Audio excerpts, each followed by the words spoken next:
So mind over matter. So you see some strong man, and I asked them, you sportsmen? You a sportsman? Do you work out? Or you're just a natural, huh? Now, your body looks pretty fit. You look pretty strong. But how strong is your mind?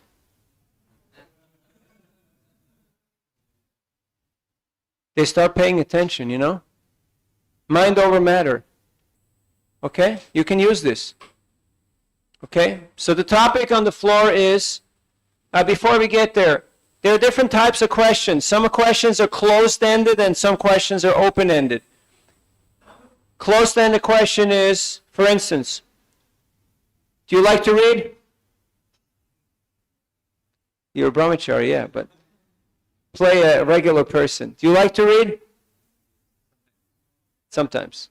You're too pious. You're too elevated. You know? Normally people say no, right? Then you ask them, you like to read? No. Do you believe in God? No. Do you want to buy this book? No.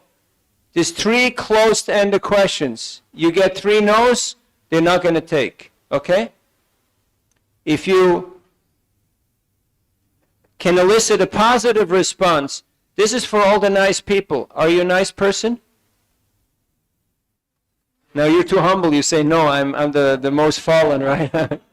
You see, you have to know your audience. But normally people, when you praise them, do they agree? Huh? Yeah? Who was it who, when they used praise? Sanatana Goswami and the jailkeeper? He said, you're a scholar and a saint. And the man said, yeah, he's right. He's right. I mean, he's a jailkeeper. What is his level of education, right? IIT? No. He's a jailkeeper. Huh? Is he a saint? Most likely not. But if somebody elevates you to a high position, you accept it, right? That's why if you want to torture somebody, read out his bio, you know? You know, insult by faint praise. You kind of praise somebody, but you actually insult them. You tell all the things that you got on your phone, but you don't know the guy, and you know don't really care about him, but you're just reading out a bio. Okay, so what is the point I'm making? The point I'm making is that they're open and closed-ended questions. You only use closed-ended questions if you know how to get a positive response. Okay? Or else, for our friend who wants to argue with you, if somebody's very argumentative, you ask, do you want to buy this book? And what they say? Thank you very much. Have a nice day. So, end of the argument, right? Because they disqualified themselves. They don't want to buy the book. So, you're free to move on. Otherwise, you think, I'm obliged, I have to talk to him, I have to answer his questions. You just call the question. You know what it means, calling the question? Like when you have a vote, when there's debate, you just say, I call the question. Vote, okay? You want to buy the book? No. Okay, next. All right? So, closed-ended questions. Open-ended questions. How are you doing today? Huh? You're writing now. Okay, that's good. You see, you can't say yes or no. Yes, I'm doing, or no, I'm not doing. You have to start talking. You have to involve people in a conversation. You have to learn the art of how to involve people in a conversation. Have you seen this somewhere in the Bhagavad Gita? Or in the Bhagavatam, or in Chaitanya Charitamrita, this question-answer type of thing? Have you noticed? You have noticed? Are you reading the books? It's all questions and answers. It's not one guy just preaching. It's all dialogue. It's all questions and answers. Then more questions, going deeper into the topic. Tell me more. I want to, you know, it's all about that.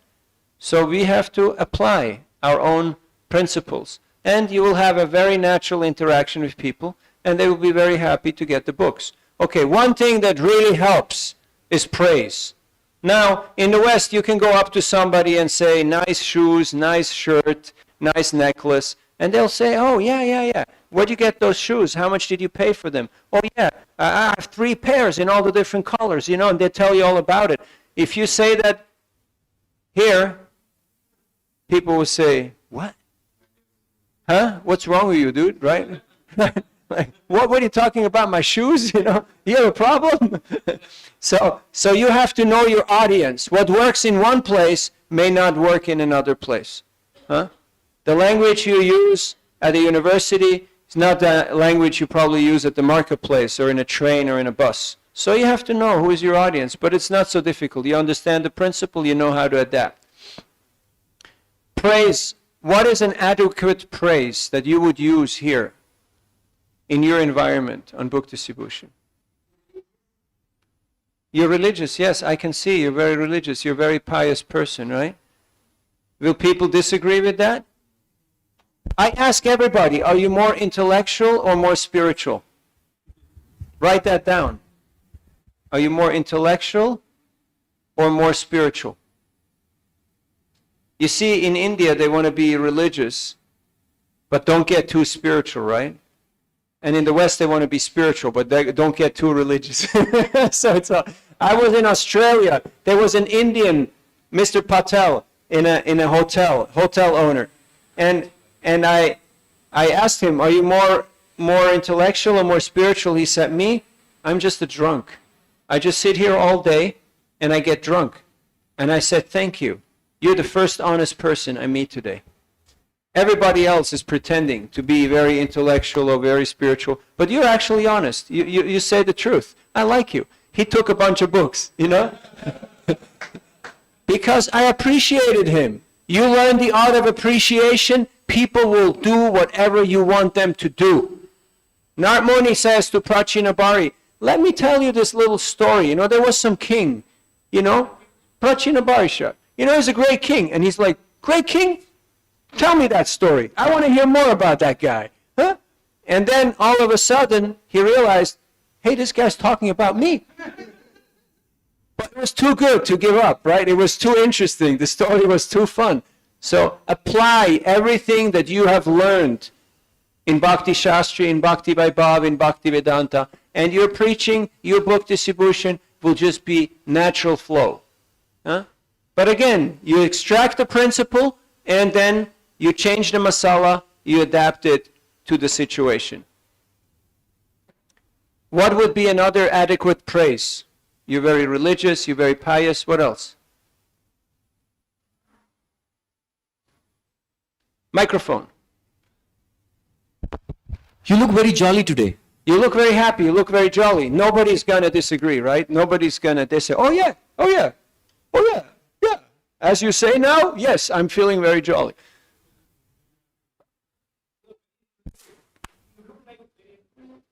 Very inquisitive. Maybe just say intelligent. You look like, I ask everybody, are you smart or are you average? Especially the students, the youngsters. Because they're a little proud, you know? And you have to say something to catch their attention. I asked them, smart or only smartphone? Are you actually smart or you just have a smartphone? Huh? Like video game smart or book smart? What kind of smart? Video games. What's your favorite game?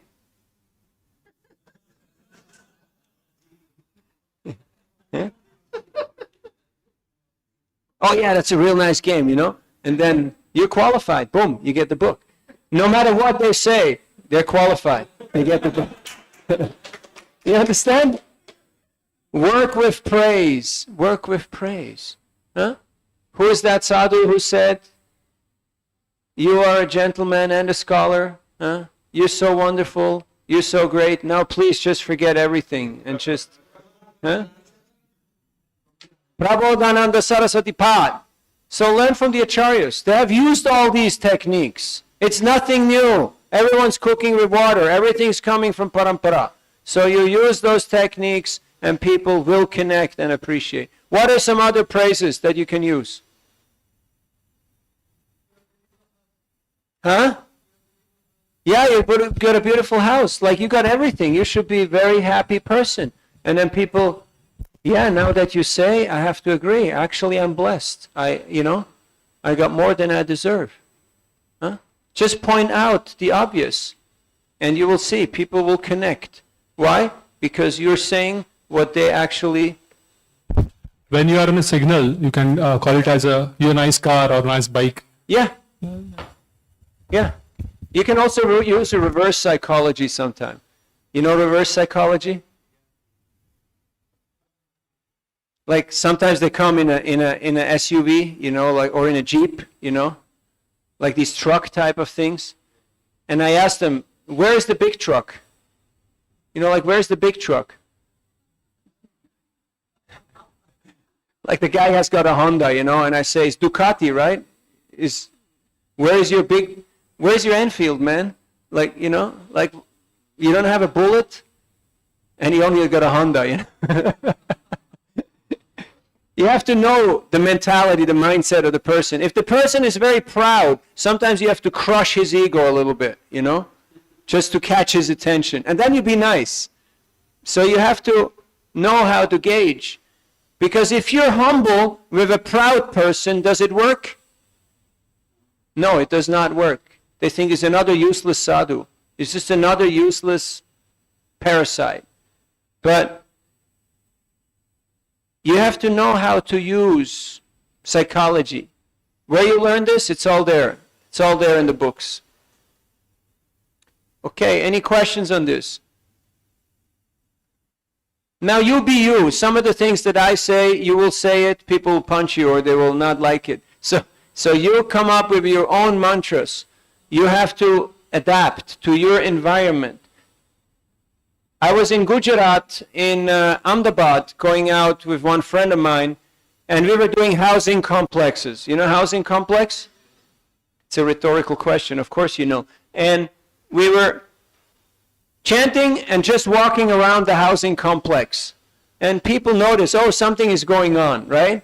And some come out of their homes, and they start paying attention. And then we go door to door, and we just hand people Bhagavad Gita and Krishna book. We say, we're from ISKCON, we're volunteers, and for all the nice, intelligent, pious people here in this area, we're bringing these wonderful literatures, and you can give any contribution you like. And people just come back and give you 500 or 1,000 or whatever they give, Is Jai Sri Krishna. Gujarat, okay? Not every place is as easy as that. But we did well. And so Vishnu Nam, who was vice president under Yashomati Nandan Prabhu, he went out every day for 2 hours to do book distribution. So don't think, oh, I'm a manager, I'm a president, I'm a project leader, I don't have to do this. I can just send everybody else out. If you're a leader, you have to lead by example. You can only teach what you know. If you don't know it, you can't teach it. Any business, you have to start from the ground up. Like you work in your uncle's shop, huh? He has you do everything so that you learn everything, right? Because tomorrow it's you. You're going to have to run the business. So if you want to be a leader, you have to know what the different tasks are and how to do it right so that you can actually train people. So don't think that this is just for newcomers, this is just for, Bhakta program, and then later on when you evolve, you go to give the lecture. Prabhupada wrote the books, he also distributed the books, he also managed, he preached, he did everything. So if you want to be a Prabhupada Anuga, you want to be a leader, you have to learn how to do everything. Of course, expert means you know something about everything and everything about something. Naturally, you will have a specialization, but you should know enough to know what are the right ways and what are the standards so that you can actually train other people how to do it. Now, sometimes people will bring up objections. Does this ever happen to you? 5 people said yes. This is a very good class. All the others have no objections. People just buy out of their purity. Sometimes people object, right? And the usual common objections are no time, no money, no interest, I don't believe in this, etc., etc., etc. But what it basically boils down to is, you have not impressed me. I'm not impressed by you. It's not about the product, because the product is perfect. You have not been able to touch my heart and to spark one little drop of interest. Huh? Sometimes people say no. It doesn't mean I don't want the book. It means you got to try a little harder. You got to give me something a little better, something a little more substantial here. I was in Rishikesh with a group of 12 friends, and we did Nagar Sankirtan and distributing books. And one person told me, I'm a yoga teacher. I already know this. You ever meet people like that who say, I already know this? And then you can say, oh, okay, next, right? Or, oh, he's a demon. No. He was friendly. He was holding the book. But he said, I'm a yoga teacher. And he was from Ukraine. So, what do? What are you going to tell him? You know that situation when you say one more word and it's game over? Have you been in situations like that? Like the tension is on, and you know, I say one more thing and it's over. So what do you have to do? You just have to zip it. You just have to keep quiet. And in your heart of heart, you pray, Krishna, if I've ever been a good boy, please give my Sukriti to this person. He's a little proud right now, but he needs it. He's a yoga teacher. He's got students. They will benefit from this Bhagavad Gita. After 5 or 7 seconds, he looked at me and he said, this is the punchline. You got to pay attention. And he said, I feel love coming from your heart. How much is the book? Now, this is not San Francisco. This is a yoga teacher from Ukraine. So, and he took the book. There are a lot of people out there, we cannot reach them. Have you noticed? Geographically, psychologically, emotionally, intellectually, economically, they're not on our level. They're just way out there. But Krishna is in their heart. Krishna can reach them. Sometimes people walk past and you think like, oh, if they would just be able to take a book. Then they turn around and they come back and they say, okay, what you got? Huh? Have you noticed? Have you noticed? Yes. That's teamwork. That's cooperation with Krishna. Krishna is very responsive. Krishna responds to the prayers of his devotees. It's not about being a salesman and saying funny jokes and, you know, have cute things to say. I had a god sister in New York, and she was very poor health. Very regularly, she lost her voice. So, little lady, older, so she would just go up to people and hand them a piece of paper. And it said, I'm sorry, I lost my voice. Books on meditation and spirituality. Please give a donation. Thank you. God bless. And she would just smile and hand people that paper. And she would do huge. She would distribute so many books. Not speak one word. Huh? Not speak one word.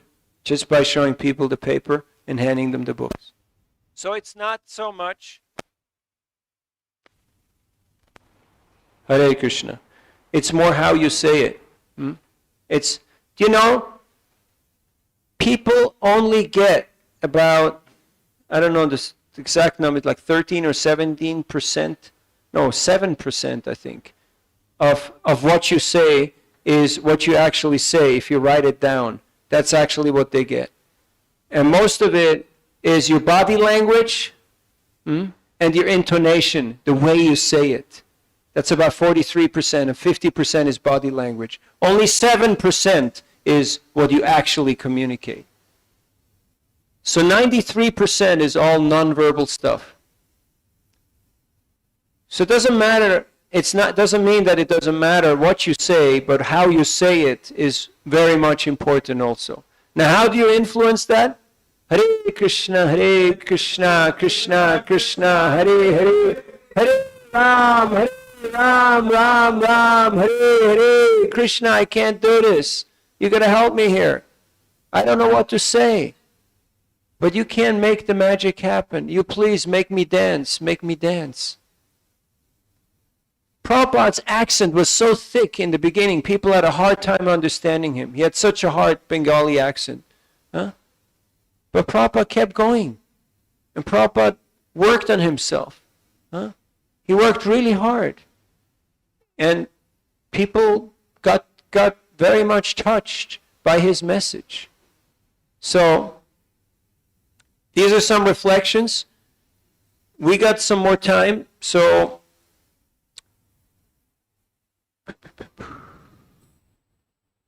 now you may say, I'll just want to speak straight on the books. I don't want to talk about people, about the weather, about cars and politics. I just want to talk Bhagavatam. because I just want to be in touch with Krishna, and that's fine. You can do that. Try it out. You can go out and tell people, by the mercy of Radha Govinda, we're distributing pure love of God to all the fortunate people of New York today. And you are fortunate, and this is for you. Please give a donation. It works. You can say anything you want. People will accept it. Have you noticed? You have noticed. It doesn't really matter what you say. It's really your conviction, your bhav, you know? It's what you put out there. So, selling books on their own merit means that, I mean, here it's obvious. People see you and they know, but in the West, oftentimes it can be a problem because people have no frame of reference. They don't know who you are. They don't know what you're doing. So you can tell them, we're coming from over here, we're going over there, or we're feeding elephants in Alaska, and just give us money. And people may or may not give. Even here, you can emphasize more social work, and, you know, we're the good guys, we're doing all these good work. But if you have a choice, start from the top. Always start from the top, and really try to appeal, glorify Krishna.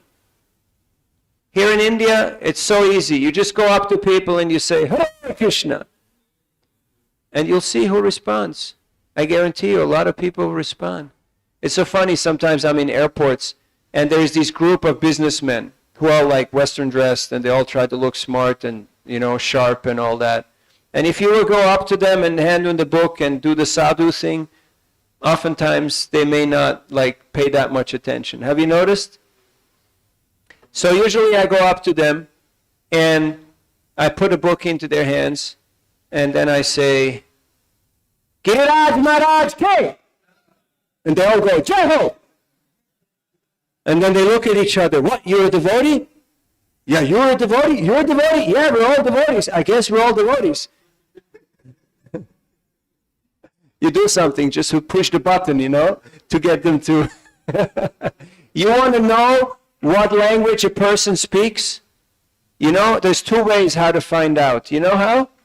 You kick them, then they start cursing, they start yelling at you, or they count money. When they count money, they do it in their mother tongue. They do it in their usual language. So, you push their buttons. Now, how do you do that? You figure that out. That's why they pay you the millions. Huh?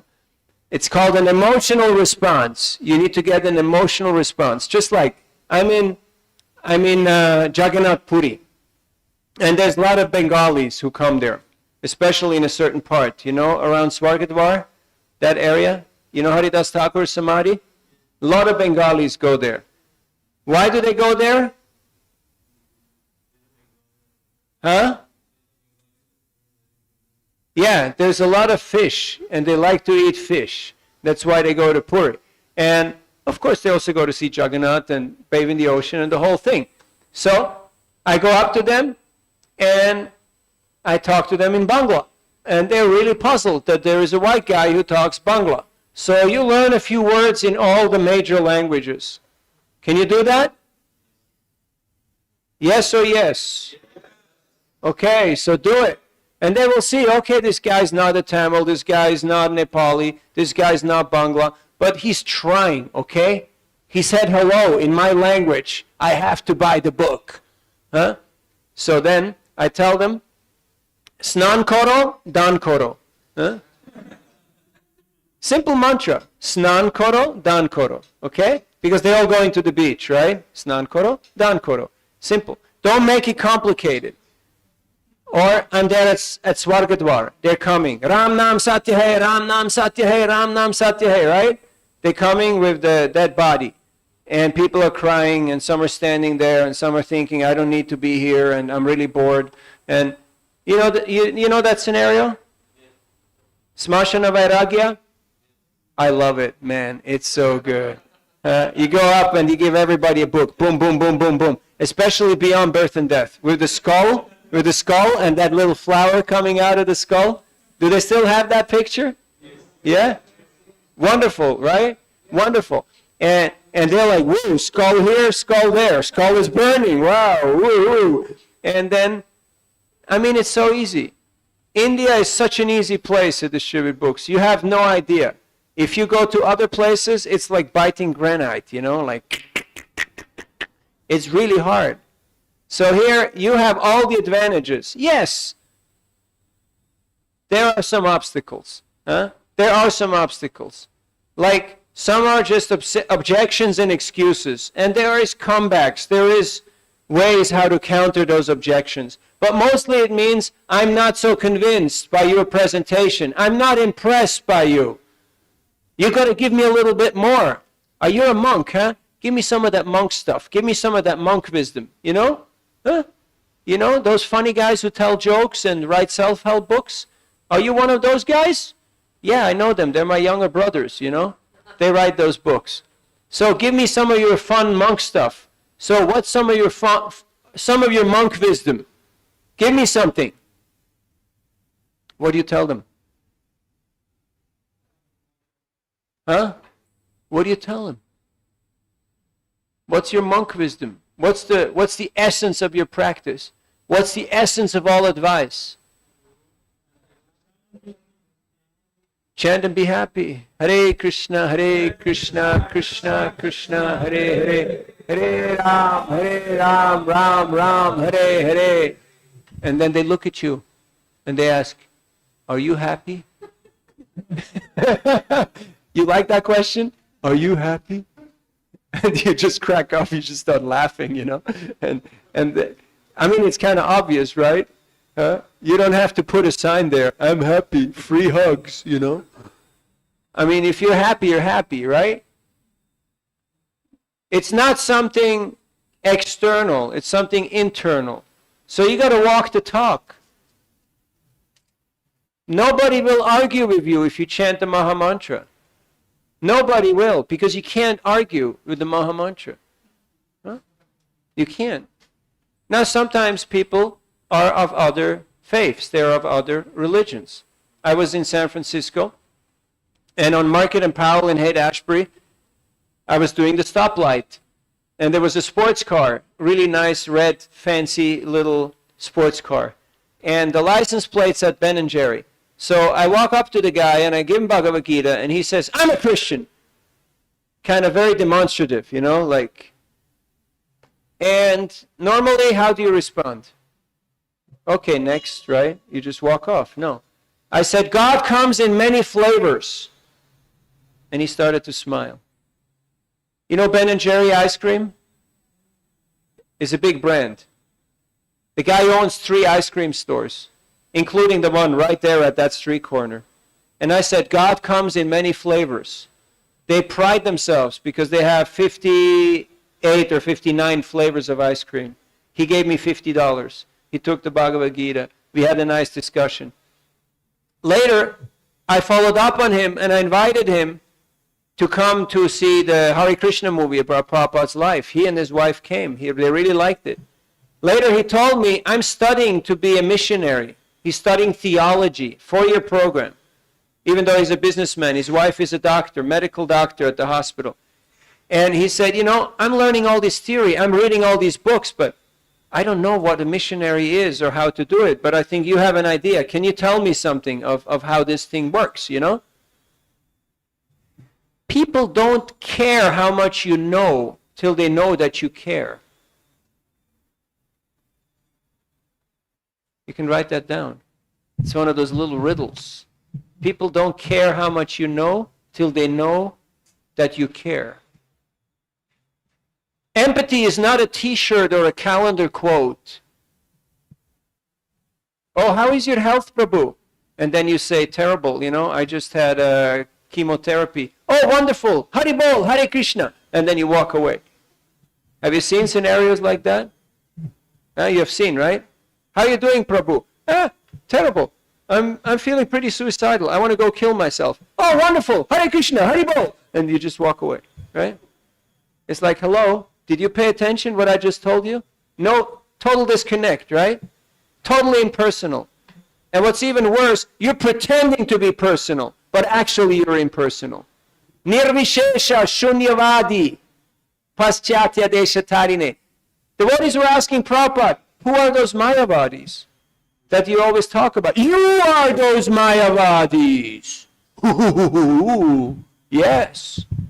That tendency is there in everybody, that impersonalism. So don't just hide behind your nice saffron, or behind your education, or behind your austerity, or behind your nice books. You got to actually be there with people and engage. If you're on the battlefield, you got to fight, and sometimes you get hit. We'll speak more about that a little later. But the main point I'm trying to make here, what is the main point that I'm trying to communicate? What is it that you grasp so far? You have to actually care. It's a genuine thing. It's not something you can fake. Huh? You can't fake empathy. Do you know that dogs can feel your heartbeat? They can sense your heartbeat. Do you know that horses are 11 times more sensitive than humans? You ever seen horses, how they go with their ears? You've seen? You've seen their noses? You want to make connection with a horse? You put your hand out like this. The horse will come and will smell it. That's how you make connection with a horse. They smell you out. That's why they say, sniffing something out. Huh? So you have to be in touch. You may say, hey, I have no interest in that. Well, then go and do bhajan. And if your bhajan is actually deep, you will attract people to you. Now, Tadvigyanartam sagurumeva bigachet samitpani shrutriyam brahmanishtam. So, you should go and collect firewood. For what? For yajna. And then, how do you prove the efficacy of yajna? By bringing the animal back to life, by the potency of your mantra. Are you chanting mantra? Hare Krishna, Hare Krishna? You're chanting mantra. How do you know the efficacy of your mantra? What is the proof of the efficacy? I know the mantra is potent, but I want to know how potent is your chanting. How do you find out whether you're actually doing good japa?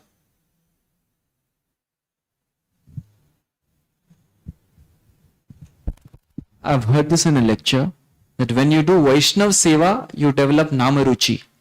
And to the degree you have Namaruchi, to that degree there will be Jivedaya, preaching work. Thank you. Very good. Very nice. Yes.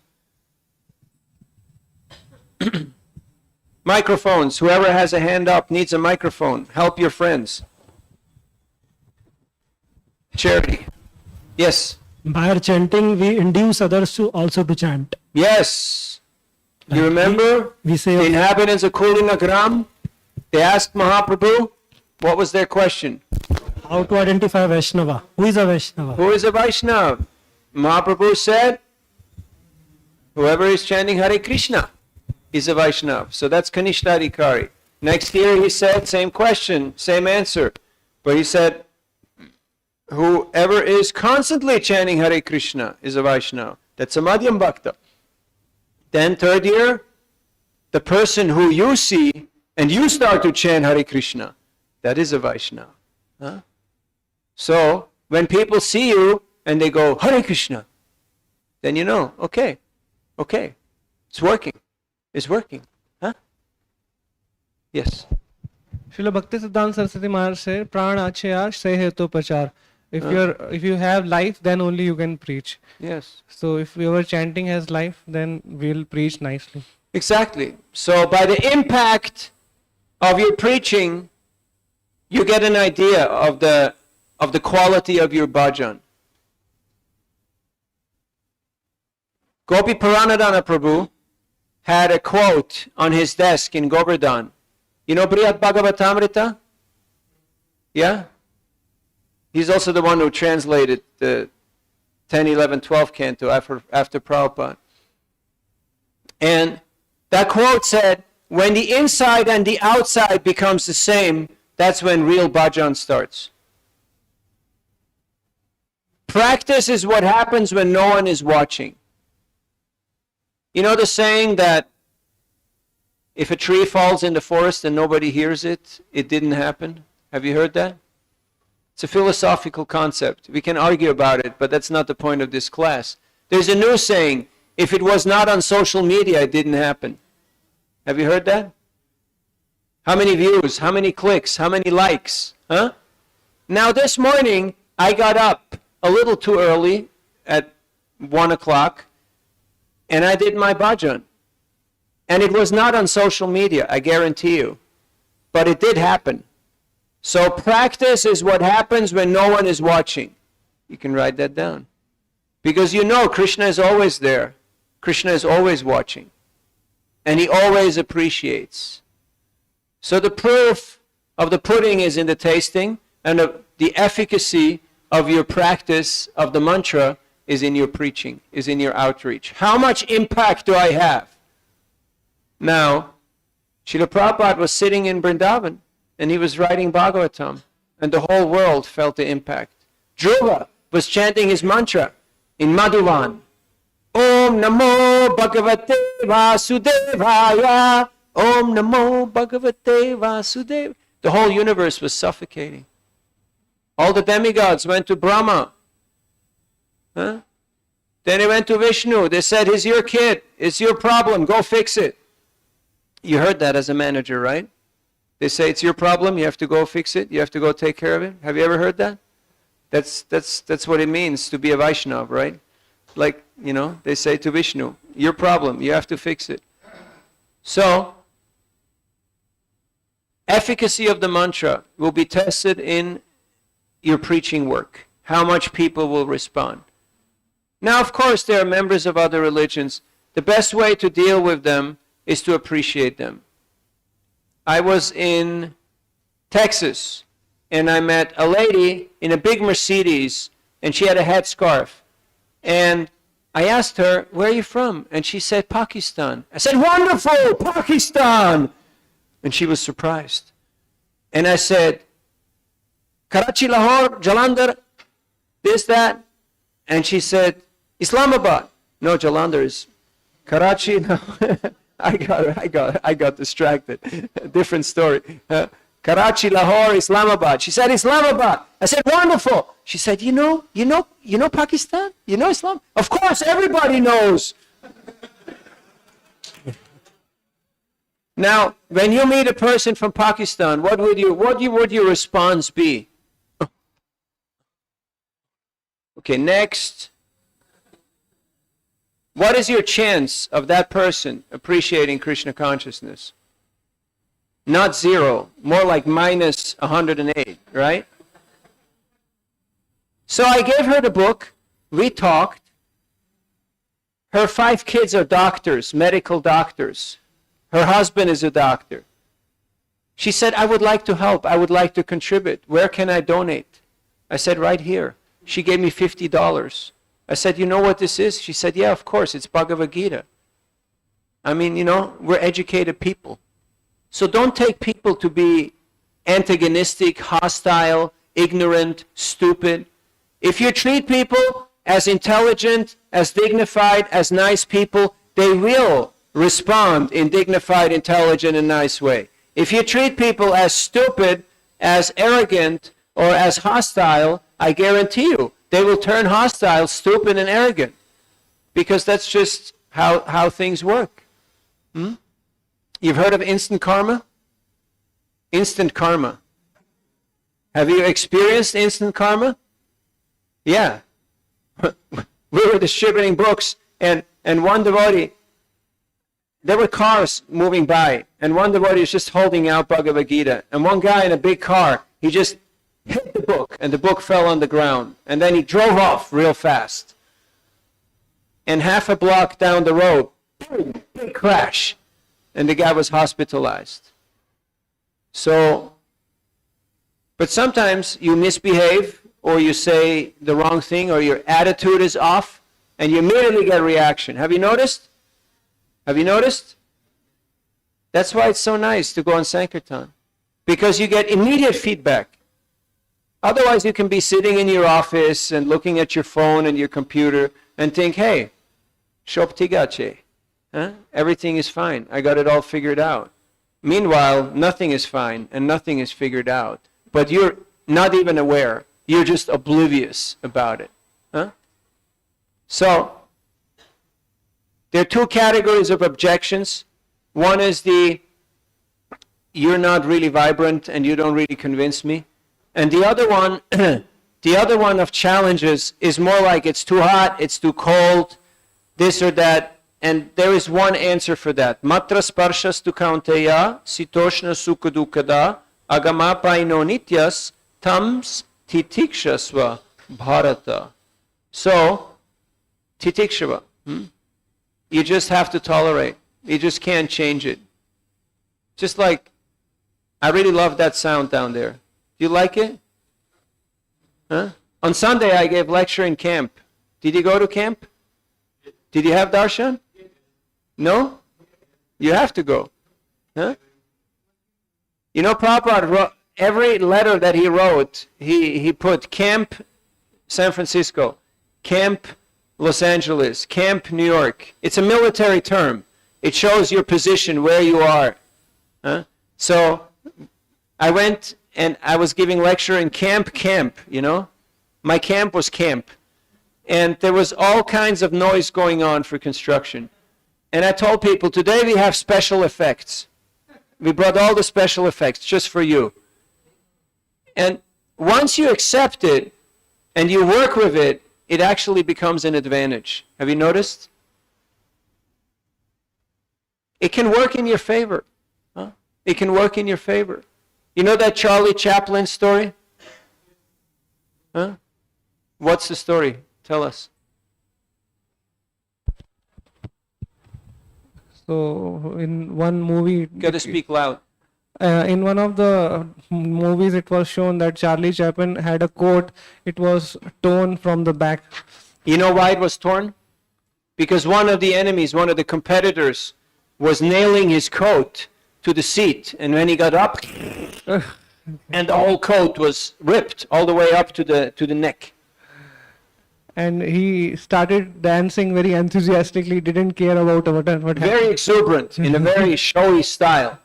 And all the judges gave him 10, 10, 10, 10, 10. And then all the others thought, what's happening? So they all ripped their coattails and started dancing in the same way. Have you seen how many restaurants are called Govindas now? Have you noticed? So many people. Imitation is the highest form of praise. You can write that down. If people start imitating you, if they start copying you, that's a praise.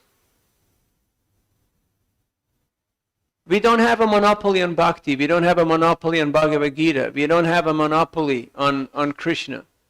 Huh? But if people start imitating us, that means we've done something right. We've done something right. Charlie Chaplin. One time, Shyama Sundar, you know Shyama Sundar? The original Shyama Sundar? He's the one who carved the first Jagannath deities in San Francisco. You know that story? Prabhupada walked into his apartment and there was a pack of cigarettes on Jagannath's head because he was still smoking. Prabhupada took his cane and he flicked it off. And he said, don't let this little cigarette come between you and Krishna. And he said, it's obvious you're still smoking. What you do, every day you smoke one less and then you give it up. And Shyama Sundar was so touched by Prabhupada's kindness, he thought he's going to really chastise him. He's really going to give him the sauce. Imagine one of your people in your temple is carving a deity and they have cigarettes, they have bidis on top of the head of the deity. Right? You would just take your, and with all your brahmatejas, you would knock that person out, right? So, but Prabhupada was so kind. He was so compassionate that immediately, that moment, he gave up smoking.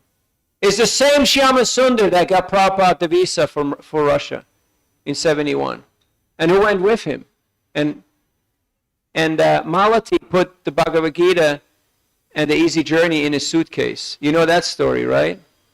They got there, the customs guy opened the suitcase and the Gita fell out on the floor and all pictures were falling on the floor and everybody's looking. And one guy said, oh, religion. But the guy got so frightened and he just put everything back in the suitcase and said, go, go, go, because he was embarrassed that he made such a mess. It's the same Shyama Sundar that arranged Cross Maidan program in Mumbai. where Srila Ranarath Maharaj got connected with Prabhupada. And the same Shyamasundar that was, I mean, I can tell you many stories, but I'll get to the point. The same Shyamasundar that went to Zurich and put all his money on gold because he heard that gold is going up, because the Japanese National Bank was buying gold. So he put all his money in gold because he knew that the stocks would go up. And when Prabhupada heard about it, he sent him a telex. He said, "Don't go anywhere, I'm coming." So Prabhupada went to Zurich. And then they were sitting in the bank and they were seeing, because the Japanese National Bank was buying a lot of gold, so the gold price was going up rapidly. Shyamasundar had gotten the insider information about that. So, and they were watching that ticker, you know that news ticker, that red thing that was moving, and the rate is going up, up, up, up, up, up, up, up, up. And then when it stabilized, he said, "Okay, we sell now." And they made a lot of money. And then people were complaining to Prabhupada and say, "This is gambling, this is speculation." Prabhupada said, "Shyamasundar can do it, you cannot do it." It's the same Shyamasundar who went digging for sapphires and diamonds and rubies all over the world. That's that Shyamasundar. He was flying with Prabhupada as his personal servant. And, you know, formerly in the airplanes, they would bring on one big movie screen. They didn't have personalized little movies. There was one big screen. And so Shyamasundar just put the blanket over his head. He thought, movies is Maya. I'm not watching. After 20 minutes, he peeked out to see what Prabhupada was doing. Prabhupada was crying. He was laughing so hard, he was crying tears watching the movie. Which movie was it? Charlie Chaplin. Charlie Chaplin. Probably Modern Times, the one where he's like on a conveyor belt trying to fix, you know, nuts and bolts. And then he asked Prabhupada, "Isn't this Maya?" Prabhupada said, "Charlie Chaplin's humor is very original." Now, does that mean Charlie Chaplin movies are bona fide? No. That's not the message. It just means Prabhupada appreciated the original humor of Charlie Chaplin. Now, what most don't know is Charlie Chaplin was from England, and he went to America, and then later on he returned to Europe, and he spent his old age in Switzerland, in Vevey, that place with the rain and the snow, where I was just going around. Oh yeah, I didn't finish that story. I was just going around telling people, "It's a beautiful day today. I'm really happy that you're here." And they're like, "Who is this crazy guy?" But they bought books. I was out there running around for 8 or 9 hours. I sold 300 Mahabig and Big books in the rain and snow. But the point I'm trying to make is that just outside of that town, there's a village, and Charlie Chaplin had a big villa right on the lake. One of my friends, Jai Gurudev from Czech, Prabhupada disciple, he went there and he sold the Bhagavad Gita to Charlie Chaplin's wife. And a few years later, he went back, and she said that in the last months of Charlie's life, he was sitting in his rocking chair on the lake and he was reading the Bhagavad Gita. So, it takes one to know one. Prabhupada liked Charlie and Charlie liked Prabhupada.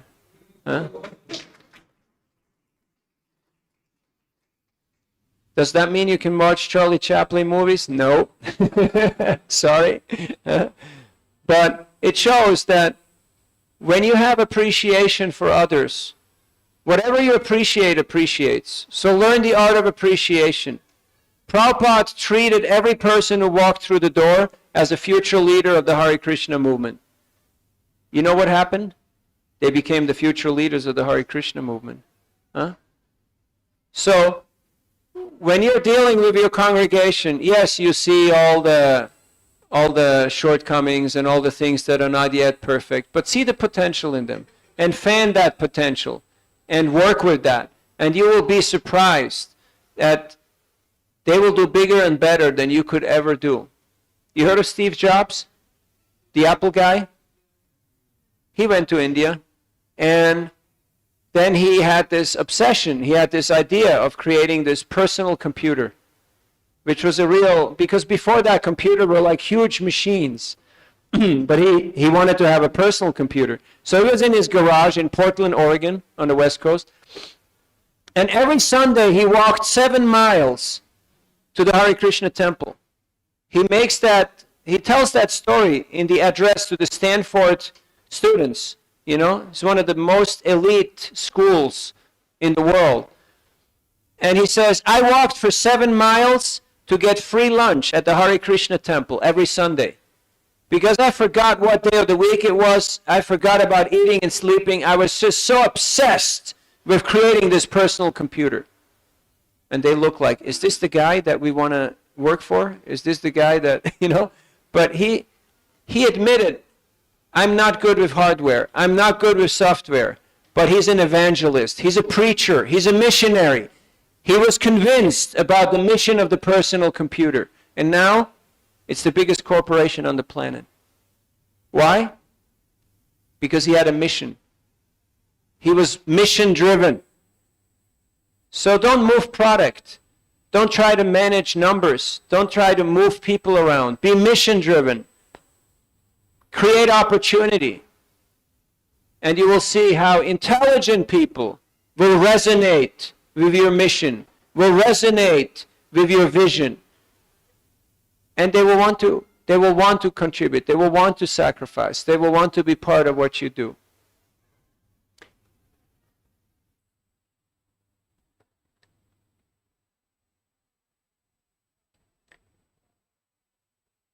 So, here, you're in a very fortunate situation because you can be very direct. People don't mind if you're very direct because they know there is culture, there is a certain knowledge base. But if you want to be direct, you have to make sure that you also have the humility and the compassion, not just the knowledge, not just speak strongly in the service of Prabhupada and beat people over the head with books or with statements taken out of context, but show with your good character and your good qualities, and people will happily appreciate what you say. Yes? I just wish to understand this be mission driven, and also you mentioned about creating opportunity for people.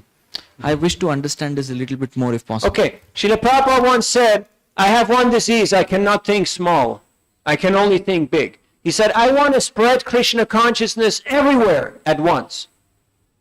That's pretty big vision, right? Everywhere at once. How do you do that? Just like if you, in your center, you want to do a little gardening and then you hit gold. You realize you have a gold mine in your garden. Huh? What do you do? What do you do? Huh? You need a mic because people can't understand sign language. What do you do? Call more people to assist and get it out. Call more people, because alone, how much can you do? And especially you guys, you're all like skinny guys, you know, you're not going to get much done. So, yeah, you can also call the Americans or the Chinese or the Australians and say, hey, we got a gold mine. You want it? You just bring us a few suitcases of bribe, you know, and a few gifts, and then you can have the gold. Huh? That's what they do in some countries. You know which country in the world has the most amount of oil, petroleum, and gas resources? Saudi, United States, what else? Russia? Iran? Kuwait? No. No. Wrong. Venezuela. Have you heard of Venezuela? Yes. The biggest reserves in oil and gas. They don't have the know-how, the technology, the resources, or the people to explore it. You are all sitting on a gold mine here. Krishna has given you the best country on the planet, by far. This is Bharat.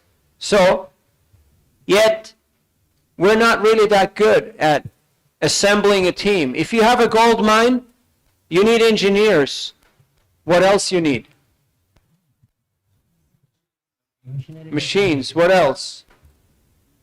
You need architects. You need doctors. You need lawyers. You need financier. You need labor. You need everybody. It's a big job. I was down in Guyana. You heard of Guyana? Yeah? That's where they mine for gold. It's a big job. They have 8,000 people who are working in one mine, sometimes more. Huh? They create whole villages, whole infrastructure just around that. It's a big job to do mining. Any geologists here? Metallurgists? No? So anyhow, you need everybody. So, Prabhupada had a big vision, and everybody had a place in that vision and mission of Prabhupada.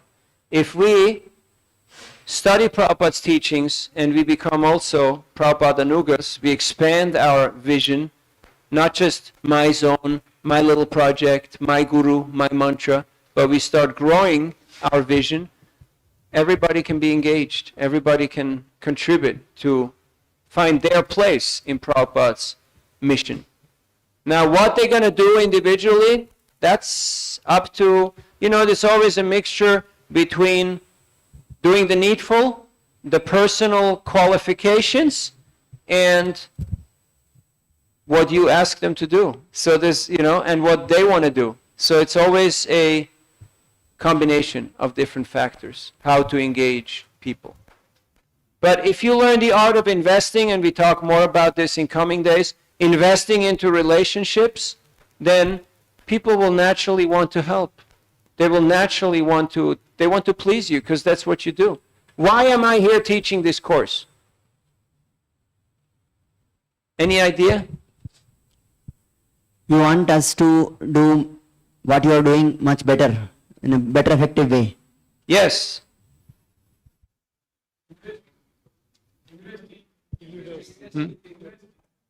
Investing. Mahatma Prabhu tells this very nice story. I think it's a dream that he had, where Prabhupada came to him and he said, there's one thing I want you to do that I cannot do. And he said, you can go into the future because you're young. You can go into the future. They ask me every year in Mayapur to talk to the students of the international school, the Smiths, and I always tell them that I'm the past, or, past, present, and you're the future. So tomorrow it's your game. You're going to have to do this. And they're like, tomorrow we're going to have to do this? Well, we better grow up fast then. Now, why are we doing this leads thing? Because tomorrow you're going to be the temple presidents, the regional secretaries, you're going to be the GBC, sannyasis, gurus, XYZs, or the community leaders. You're already doing the job. Whether you have a title or that doesn't matter. It's about seva. It's about what service you do. Huh? So better get used to the idea that people are looking to you for guidance. They're looking to you for vision. They're looking to you for example, for proper attitude. So we better get up to speed and learn how to do that. No, primarily why I'm here is because one of my friends, Vamsivardhan, and Bhakti Priya Bhagavat Maharaj especially, they ask me every year to come and do this. And you have friends? Yeah? If they ask you for a favor, you try to do it, right? Even if... But you do it because that's what friends do, right? So if you learn the art of being friendly with people, they will do whatever you want them to do. It's very simple. You just ask them. That's all it takes. I have a friend from Canada. He's Special Forces military. He was a parachuter jumping out of airplanes. He's a strong guy. And I ask him, how do you distribute books? Because he's really strong. And people get intimidated sometimes. He says, I just begged them. I just said, please, please. I've seen him, like he almost gets down on his knees. Please take it. And people are like, okay, all right, I take it, It's just, so you can learn the art, but you got to be friendly. Now you may say, I don't need any more friends in my life. I got enough friends. I'm not a very social person. And I resonate with that. I feel like that also sometimes. But Krishna says, Bhaktaram yagatapasam sarvaloka maheshwaram suridam sarvabhutanam gyatvamam shantiricchati. Surit. What does surit mean? What does best friend mean? Your benefactor, your well-wisher, the person who has your interest at heart. They want you to flourish. They want you to succeed. That's your surit.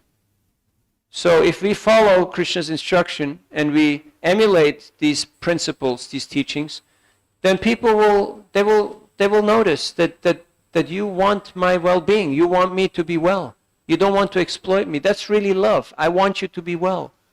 And they will respond to favor and pay you back with the same currency. Well, what can I do for you? I was in Mumbai about to board a flight, and the line was already there. And one businessman, he turned around and he looked at me and he said, "What you trying to do? You trying to be a monk or what?" Of course, it was a loud American. It was not, Indian person would never behave like that, right? And I said, "Yeah, I'm trying since 30 years. And I took out the Bhagavad Gita and I said, "This is for you." So I gave him a gift. He basically insulted me, and I gave him a gift. And he was a little surprised. He said something very, inappropriate, and he got a gift. So he was a little confused. So he said, "Can I give you something?" And I said, "Normally we don't take anything. But for you, I will make an exception." Huh? He said, "How much?" Now he was on the hook, "How much?" I said, "Some people give their whole life." Oh. I said, "Well, at least give $1 million, And then the lady was announcing the flight, so I knew we have 5 seconds, and then the crowd starts walking, So I said, "Just give 1,000 rupees." So he just gave me 1,000 rupees, and he got Bhagavad Gita. The point I'm trying to make is that, the Sudama story? Do you like Sudama? Yeah. Why did Krishna not give Sudama wealth when he was at his palace? Why? Yes. Because Sudama gave Krishna beyond his capacity. He begged cheap rice from the neighbors.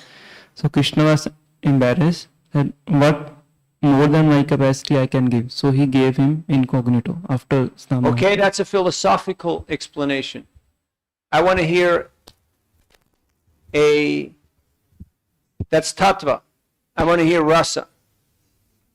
Okay? Like Vishwanath Chakravarti Thakur, like he takes it to another level, Bhishma Dev is shooting arrows at Krishna, and he says this is like the gopis biting Krishna. Yes? He would have got embarrassed if Krishna would have given him directly. Yes. What would have happened if Sudama would have gotten embarrassed? What's their rasa? Friendship. Sakya ras. Okay. What does friendship mean? Equality. You're my guy. You're my bro. You're my best friend. If I hand you the bag of money, it means I'm the big guy. You're the small guy. And I'm happy to embarrass you. It would kill that Sakya ras. That's why he did not give him that. So if you want to have friends, or you want to, I don't know if you want to have friends, but if you want to extend friendship to others, you cannot have a superiority complex or an inferiority complex. You have to be willing to see eye to eye with the person. Whether they are 80 years old, whether they're PhDs, or whether they're beggars. You have to see eye to eye with them. And they will appreciate that, Vasudeva Kutumbaka, Vidya Vinaya Sampane. We have got enough in our scripture, right? Now we're not saying everyone's equal. Yes, Atma we are equal, but in terms of our status in society, everyone is different. We're not trying to make everything same. This is not like liberalism. This is preaching. We were in Rishikesh chanting Hare Krishna. Have you been in Rishikesh? You know, there's Lakshman Jhula, they're building a new bridge there right now. Right there at the landing, below the German bakery. We were doing Nagar Sankirtan, 10 guys, 12, and distributing books. And it's a small place, because it's a small bridge. And what happens, people start joining in the kirtan, and it becomes like a big mosh pit, like a big thing. And so nothing can move, the whole traffic stops. And the guy on the scooters start honking, and after a while they realize this is not going to work. You know, so what they do, they get off and they join the chanting and they start dancing, because this is India, right? And the police just walks away and they're like, yeah, it's okay, let them do their thing, you know. So when they're chanting and dancing, there's a beggar, not a sadhu, a professional beggar. You know, he sits on the steps with his little metal cup and he kind of looks morose, you know, give me some money. After 10 minutes, he watches the kirtan and he gets bored being a beggar, because it's a boring job, you know. It's really boring job being a beggar. So he picks up the cup, he puts it in his kurta, and he comes down and he starts dancing with us. And after another 10, 15 minutes, he starts dancing like Charlie Chaplin, you know, like super exuberant, like really showing off. And after some more time, he gets so ecstatic. He reaches into his kurta, he pulls out a big wad of money, of 10 and 20 rupee notes, and he starts waving it around. And then he starts going up to the devotees and putting money into each and every one's pocket. And he's showing everybody, I'm not a beggar. I'm a generous person. So why do we ask people for donations? We don't need the money. But you need the opportunity to do seva, to get a little sukriti. That's why. That's why we accept your contribution. We don't need your money. You see? And by that act of accepting their charity, not only do we turn beggars into generous persons, but we empower them to touch others and to share and to turn other beggars into charitable people. This is the greatest charity, the greatest gift that you can give to somebody, to help them to transform from scarcity mentality to abundance and generosity. The greatest charity. And I don't care whether you were a beggar before or you were a billionaire. Everyone's poor. I know people who have billions, even some of them are devotees, but there's fear, there is politics, there is struggle, there is distress and anxiety. But when we connect people to the Sankirtan movement of Chaitanya Mahaprabhu, they will notice the abundance. Like after the Nagar Sankirtan, one time Lord Chaitanya, he took a mango seed and he planted it. And in front of the devotees, a tree came and all the fruits were there, just like boom, manifest in an instant. They collected 200 fruits and offered them to Krishna, and everybody had mango feast. So for the next few years, every day they would just chant and dance and then go there and have the mango feast. Would you like to take part in that? Haribol! Well, you just did, because you know, whenever you hear the pastime, you're there, you're taking part in it. That's why we have to have this Tushyanti Charamanticha. We have to have this Sadhu Sangha. We have to discuss this. And not just read, so I done my quota and I ticked off the boxes, but really do that with your community. Do that with your congregation. And they will realize, wow, this is substantial. This is life-changing. You can become a generous person, even though you may not have that much. I go on colleges a lot because that's where we used to distribute in last 6 years I was in the States. So, and the kids, they don't want money, they don't want more stuff, they want quality attention, quality time. Have you noticed, students? They're looking for quality time, somebody who hears them out, somebody they can share their heart with. So, they're not interested in you preaching to them and telling them the big philosophy. They want to have somebody who hears them out and gives them a little bit of help for their struggle. Huh? So, now, we can only give what we got. If I don't have clarity of mind and patience, then I cannot give it. So how do you get that gift? How do you get that gift? Huh? Get it from someone who has it, yes. Prabhupada has it. I may not be passionate. I may not be that compassionate. But Prabhupada is, Lord Nityananda is, Haridas Thakur is. So if I absorb myself in their mood, Prabhupada said, I'm always absorbed in the mood of Prahlad Maharaj. What was his mood? Prayena deva munayaksva vimukti kama maunam charanti vijanena parartanishtan naitan vihaya kripanan vimumuksha eko namnyam tadasya sharanam brahmachon upashye. You know the translation, right? Do you? Yes or no? Okay, so no need to translate. It's good. I like it. You know? You can just say the shloka. You don't have to translate it. Basically, don't go to the Himalayas. Don't go here. Don't go there. Go to the big cities where the people are. One person asked Prabhupada, I want to go to Radhakund to chant Hare Krishna. Prabhupada said, no need. There's already enough monkeys there. Huh? Never lose your humor and never lose your appetite. Otherwise, you'll have a hard time. Life is going to throw you some curveballs. This afternoon, we're going to discuss, we're going to watch some movies about devotees distributing books, and we're going to analyze them. Sankhya Yoga. Do you like to be an analyst? You can be a professional fault finder. Huh? Like Ramachandra Puri. He had a steady desire to criticize. Huh? But if it's constructive, then it's actually can be used in a helpful way to improve. So you as leaders of projects, you have to be able to analyze what's going on.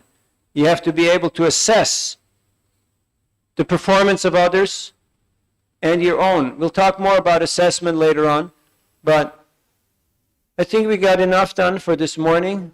Yes, sir. But you were explaining about you went to college, student want quality time. You wanted to explain more thing about that. Means they need someone to hear them. What else?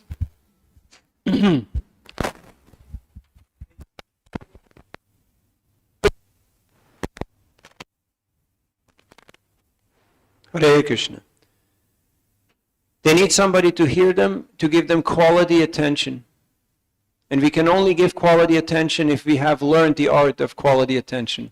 And we get that primarily Hare Krishna, Krishna Krishna, Hare Hare, Hare Rama, Rama Rama, Hare Hare. If you're there, you're open-minded, you hear them out, but you're like the Himalaya mountains. You're not fazed by any of that. If you're a preacher, I guarantee you, you will hear pretty much anything that's possible. But because you're grounded, you're connected to Krishna, so it won't really faze you. It won't really distract you or disturb you or attract you. Just like the example when the Brahmastra was come flying, Bhima wanted to fight it. Krishna said, you can't fight this thing. You just, cool down. Huh? I can take care of it, but you can't. So don't try to fight every argument or every person. Just let Krishna handle it. Just be humble. And it will be like water on the back of a duck. It won't touch you. Just like the small fish who has taken shelter of the water, it can swim upstream. It can swim up waterfalls. Did you notice? Do you know? There are fish who can swim up waterfalls. How fast is the water coming down? How fast? Pretty fast, yes. That's how fast it's coming down. The fish can go up. Why? Because it has taken shelter of the water. You can go against the stream of society, against the current, if you have taken shelter of Krishna. And if not, you may be another sheep, another cog in the wheel, and you just get washed away, and you get chewed up and spit out. The only quiet place is in the eye of the storm. You can write that down. The only quiet place is in the eye of the storm. You know the eye of the storm? The center? The hub. You have a big wheel? The hub. Everything else gets crushed by that Kala Chakra, that big wheel of time. These are all small analogies you can use on preaching, you can use in book distribution. People go like, wow, you just make this stuff up? No, that's all the monk stuff. That's what you learn when you read those books. That's deep stuff. The only quiet place is in the eye of the storm. You know when there's a storm, a tornado, there's one quiet place. It's right in the center. Unless you're connected to center, you will get totally destroyed. So in a similar way, there's so much going on in this world. The only quiet place is you have to be connected to center. How do you get connected to center? Hare Krishna, Krishna Krishna, Hare Hare. Hare Rama, Rama Rama, Hare Hare. Work with the mantra. The mantra is powerful. You may forget everything about anything that I said. You keep on chanting the mantra, I guarantee you, people will connect to the mantra. And they will get it just by that. You can just distribute books with the mantra. Just chant the mantra. In between people, while you're with people, sometimes you have to use a couple of other words, but actually it's just an extension of the Hare Krishna mantra. Huh? Like these books are written kirtan. Now it doesn't say Hare Krishna everywhere on the books. Prabhupada said I had to write 80 books to convince you to chant Hare Krishna. Because a complicated person wants to go like this to touch their nose. But a simple person, you can just tell them, just chant, and they'll do it. But now, because people are a little complicated, they're a little sophisticated, they're Western educated, so he had to put a few other words in there also in order to inspire them to chant. But ultimately, we want people to chant. So keep on chanting and keep on expanding the holy name, and then just dive deep into that ocean. Like Timingila fish. You know Timingila? They can swallow whales. Now, you may make a little noise on social media or on YouTube or sell a few self-help books, but that's like a little storm in a fishbowl. You know, a fishbowl? Have you seen a fishbowl? It's a little storm in a fishbowl. It looks like pretty massive, but it's not. Huh? You may stand on the shore of the river or of the ocean and make a little splash, but there are Timingila fish down there who are eating whales. So if you want to have more impact, you have to go deep. You have to go deep.